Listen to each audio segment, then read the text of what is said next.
Bonjour, dans cette vidéo, je vais vous présenter la réalisation des connexions électriques pour un contacteur LC1 K0610 B7. Alors, on a déjà les points, les connexions électriques où on va les placer. Donc, ce modèle a été téléchargé sur ECP de SolidWorks. Donc, on va mettre des connecteurs en fonction de ces points. Donc il faut bien regarder le datasheet pour savoir quel élément doit être connecté à quel point. Alors, j'ouvre l'assistant de composants. Donc je vais créer des points de connexion à partir d'une référence. Donc je vais récupérer ma référence LC1 K06 B7.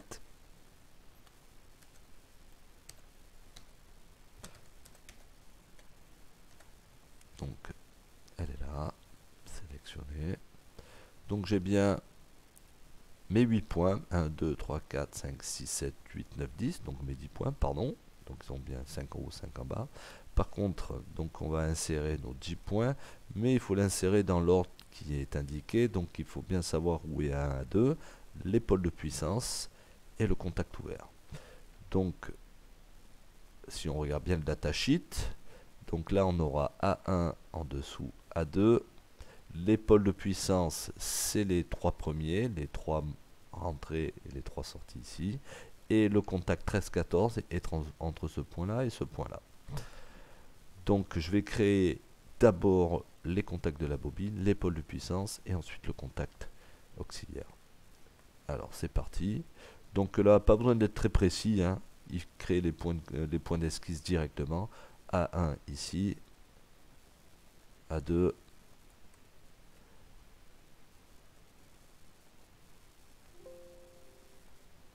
premier pôle, le 1. Alors les chiffres impairs c'est toujours en haut, les chiffres pairs toujours en bas. 1, 2, donc le 3, le 4, le 5 et le 6. Les pôles de puissance c'est fait, il me reste le contact auxiliaire normalement ouvert, le 13-14, oui. Oui, on valide. Il me crée mes points de connexion. On va vérifier qu'ils sont dans le bon sens. Donc tout va bien, ils sont dans le bon sens, c'est-à-dire que mon câble va partir de mon point créé et va sortir ici. Donc ça, pas de souci. Donc ça, je peux le fermer. Si vous avez un point de connexion inversé, c'est-à-dire que si vous avez la flèche qui part dans le mauvais sens, c'est tout simple. Vous éditez le point, sa fonction, et vous pouvez inverser la direction et donc changer le départ. Vous pouvez, il peut avoir un axe qui peut être différent. On le voit dans la vidéo sur la création d'un point pour câble. Donc vérifiez bien le sens de la création du câble et là on a bien notre contacteur avec tous nos points de connexion réalisés dans le bon ordre. Voilà, merci, au revoir.